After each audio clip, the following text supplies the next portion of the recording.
এই ভাঙা ঘরের ভিতরেই ঘুমান? বারান্দায় আপনারা কি এই ভাঙা ঘরেই ঘুমান? ঘুমাই একটু ওই 12টা পর্যন্ত থাকি, তারপরে আবার রাতে ঘুমান আরেক জায়গায়? আর তারপরে একটু ভয় ভয় করে বলে তাইতে আবার যখন ঘর দেওয়া যাচ্ছে না এই হ্যাঁ, ঘরের হ্যাঁ, ওই পাশে জি। ওই বারান্দায় থাকি একটু। আর দিনের বেলা এসে ভাঙা ঘরে ওই যে পলিথিন বিছাই ঘুমান দেখলাম। হ্যাঁ একটু বসে তাই ঘুম হয়, রাত্রি ঘুমাতে পারি না।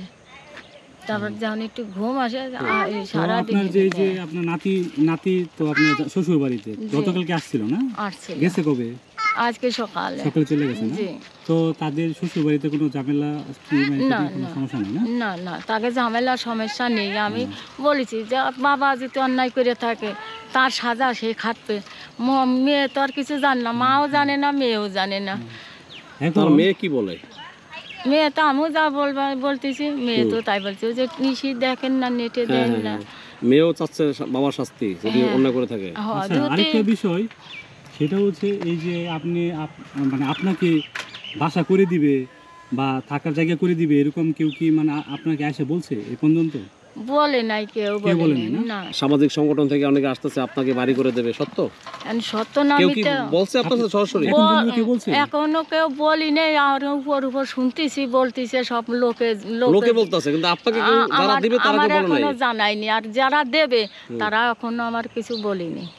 দিলে তো আপনার সাথে তারাই সরাসরি কথা বলবে, তাই না? হ্যাঁ হ্যাঁ আমার সাথে কথা বলবে তো সরাসরি। মানে আপনার ছেলে যদি দোষ করে তাহলে ছেলের শাস্তি চাচ্ছেন। আর যদি আপনার ছেলে তো শুনছি এর আগেও নাকি এরকম অনেক অকারণ করছে, সত্য ঘটনা সেটা? হ্যাঁ বাবা যা শুনতিস তাই। এখন এর উপরে আমি আর কথা বলতে পারতেছি না বাবা, আমার এখানে মাথা মেদি ঘুরে। আপনি কি আপনার ছেলেকে কখনো শাসন করছেন এর আগে? এর আগে আমি শাসন করছি, তখন কি করলি ছাউনেতে এই পর্যন্ত ভালো আইছিল। এখন তো আর কোনো জায়গায় কোনো কথা শুনিনি আমি, শুনছি। আচ্ছা আচ্ছা। তো দর্শক দেখতে পাচ্ছেন হিটু শেখের মা তাকে 1200 খাবার দিয়েছে, মাছ, ডিম, চাল, কাঁচামরিচ, এই যে কাঁচা মাছ তাকে দিয়েছে, মুড়ি দিয়েছে, ডিম দিয়েছে, কাঁচামরিচ আরও ইত্যাদি অনেক কিছু দিয়েছে মানুষ। কারণ তার তো খাওয়ার কোনো এখন ব্যবস্থা নেই। তার 2 নাতি এবং তার ছেলে এবং ছেলের ওয়াইফ তারা এখন জেলে, সবাই তারা জেলে আছেন। তো এই বৃদ্ধ মহিলা উনি এখন অসহায়ের মতো আছেন, এদিক সেদিকে বসে থাকে। এই যে দেখুন উনিও খুব অবস্থা খারাপ। টাকা দিছে কত? 3 জনে 300 টাকা। 3 জনে 300 টাকা দিছে না? মানে যারা দিছে তারা কি ঘটনা জানে? জানে না, বাংলাদেশ ছাইবে গেছে না, অসহায় মানুষ হিসেবে দিছে। উনি তো নির্দোষ, উনি তো অসহায় অবস্থায় আমার দেশ আপনাকে দান করছে আর কি। তো এই হচ্ছে অবস্থা দেখুন।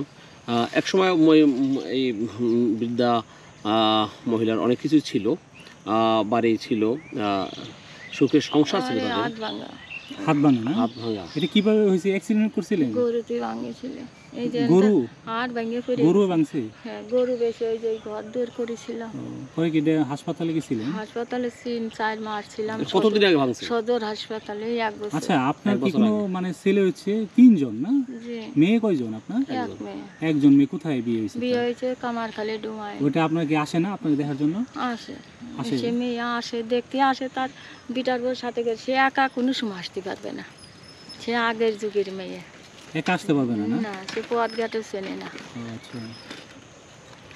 তো এই যে আপনার বাড়ি তো বিক্ষুব্ধ জনতা গুড়িয়ে দিয়েছে, তো এখন আপনার কি চাওয়া পাওয়া, এই বিষয়ে কি চান আপনি? আমি যাতে এই জায়গাটা থাকতে পারি আমি সেইটুকুই দাবি করি আপনাদের কাছে, আর কিছুই দাবি করতেছি না আমি। আর আমার তো সব ধরিয়ে দিছি, তার যদি অপরাধ করে থাকে সেই সাজা সে খাটবে, আমি কিছুই আর বলতে পারবো না বাবা। ভালো কথা বলছেন। তো এখন এই বাড়িটি তো আপনি এখানে জমি কতটুকু, আপনার টোটাল কতটুকু জমি আছে? এখানে টোটালে 5 শতক জমি আছে। জি। এই 5 শতক জমি এটা কি শুধু হিটু শেখের একার নামে? না না আমার আছে। আপনার নামে? হিটু শেখের নামে না? আপনাদের আর কোনো বাইরে জমি আছে, ধারা জমি টমি কিছু নাই? না, এই যতটুকু জমি শুধু বাড়ির জমি এতটুকুই? এতটুকুই, এর বাইরে কিছু নাই আপনাদের? না আর বাইরে কিছু নাই, এইটুকুই আছে। মনে করো রাজমিস্ত্রির কাজ কামও করে, 2 ছেলে নিয়ে ওই টুকটাক করে চলি আমি। আর নিজেও একটু করে ধরি, এই মাঠ ঘাট খুঁটে খাইটে আনি, যা একটু আনি তাই খাই করে ধরি। তাছাড়া কোনো পথ নেই আমার এখন। সব বিষয় জুনাই চলে গেছে আমার। আমার সব নিয়ে গেছে। এখন আমি আর কি করে খাবো? আমার এখন কোনো পথ নেই। এখন এই যে আমার চাইয়ে চিনতে ছাড়া আমার কোনো পথ নেই।